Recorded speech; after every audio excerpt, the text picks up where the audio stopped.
Hey guys, Stacy Meisenheimer here with Sway Productions. I hope you are having a good one. What we're going to do today in this video is actually, I want to show you my thought process for color grading. So without further ado, let me show you what I got. And we are in DaVinci Resolve Studio 18.6 something.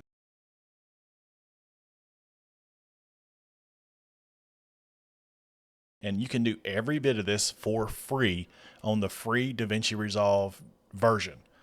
There's not a single thing I paid for to do this. So keep in mind that this was the only light on in the living room at the time of my house. That light right there is the only light lighting this up. And that light was covered by a cut up shower curtain I got from Walmart to diffuse the light. And the light honestly there it is, 35%.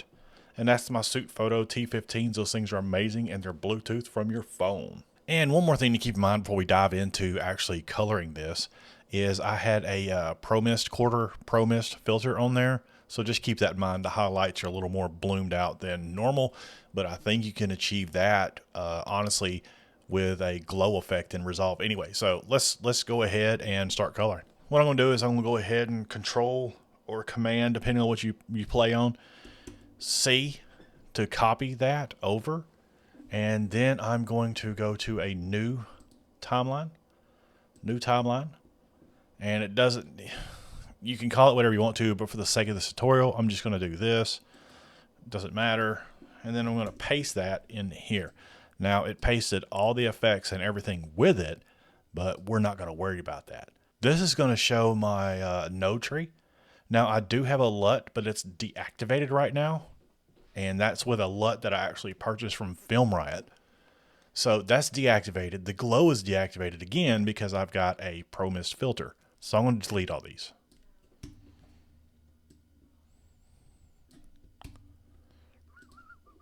And as you can see, it's kind of coming alive. And I'm going to reset the first one.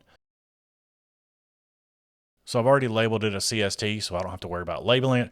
So what we're going to do in the input color space is look for your camera. What color spaces are we playing with? We're dealing with Sony S-Gamut 3.Cine, and then the gamma, it wants to know what are we doing here? We're doing S-Log 3, of course.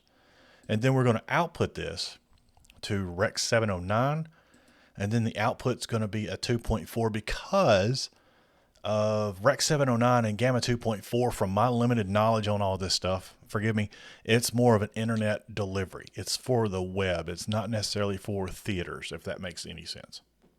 Save with Command or Control S. Okay, so that's what we're dealing with right now. There's the look we got going right there. So we're going to hit Option or Alt S a couple of times, and then we're going to start labeling before we do anything. The first one's going to be adjustment. The next one is going to be, I'm going to show you a couple of ways to do this. So the next one could be a LUT if you want to, and then we'll just do a few more out there. Hold on. And then we're going to drag these guys all out, just like I kind of had before.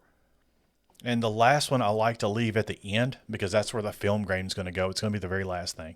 This one's going to be the DSAT, and all this is subjective. Art is very subjective. It's what one person likes, another person doesn't. So the best way to do is find what you like, and that's all that really matters at the end of the day. If you're proud of it, sure, it'd be great if other people did, but if you're proud of it, that's all that matters. The next one we're going to do is sharp, and the next one we're going to do is glow, and this one will be a custom deal we'll do in a minute. We're just there, how about that?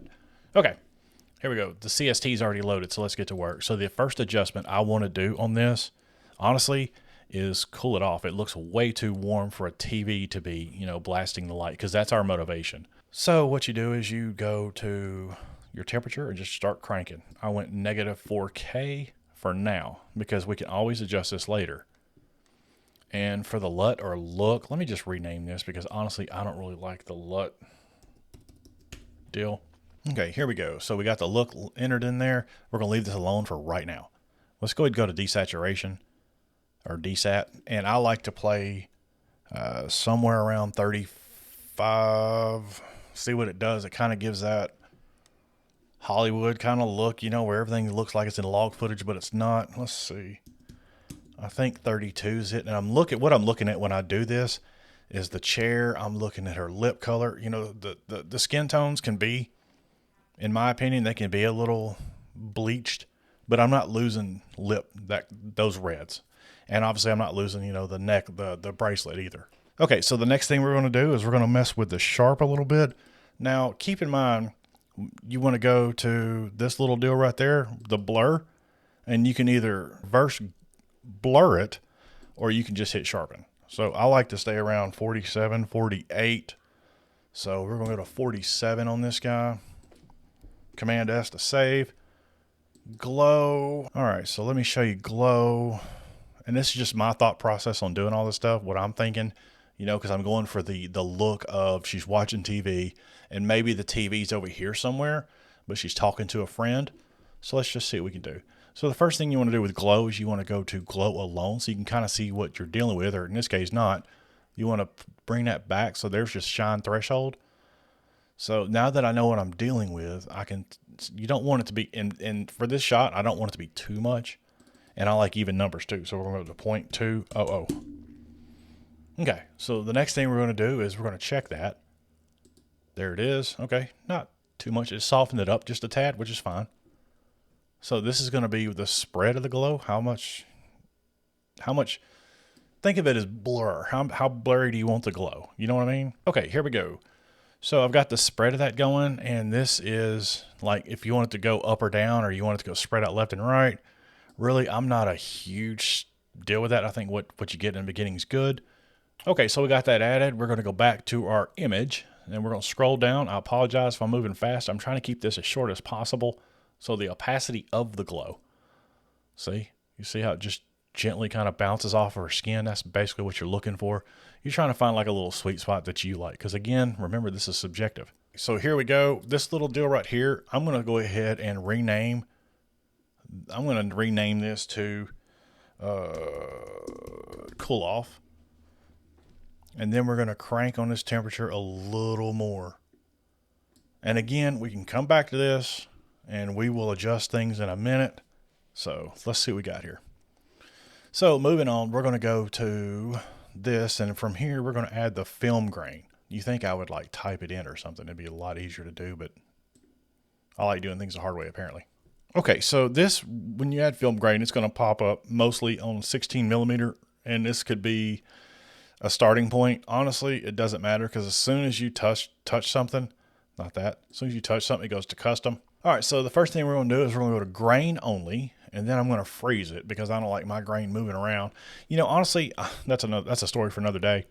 But what we're going to do is we're going to jump in to grain size and see how it kind of gets the grain going. And it's like that Wazi guy says, you get too much and then you pull it back. Get too much, pull it back. There we go. That's what we're looking at now. And then we'll hit play. Not too bad, not too bad. Okay, so let's go back to grain only. Texture. I like it kind of defined a little bit, you know. And you can do grain strength as well. Let's see what we got. YouTube's probably compressing this, so I'm going to be, let's turn that opacity down just a bit. There we go. Command S to save. I'm a Command S full, if you hadn't already picked up on that. Okay, so this is what we got so far.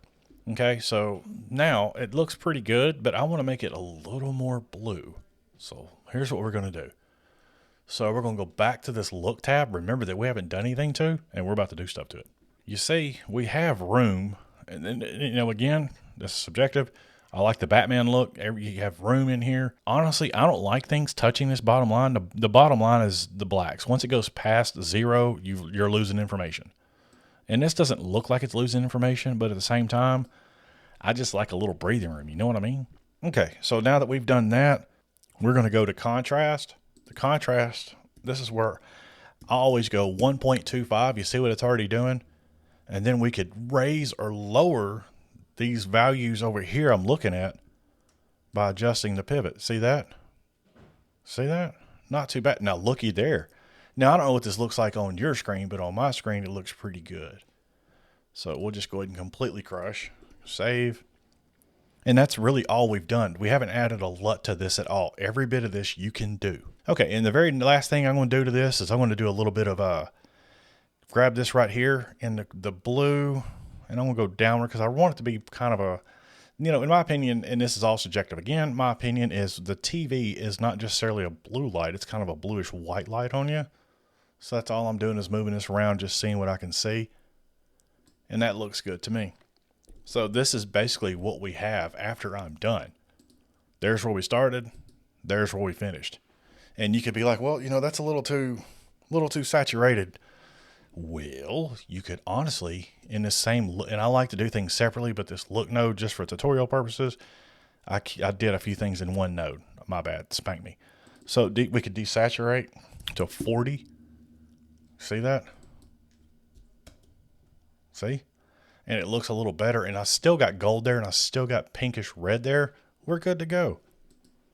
And that's basically it. So the tutorial's over, and right now, as far as that goes, but I'm going to show you a couple of more things, so hang around. So let's just reset this node right there so that we colored it.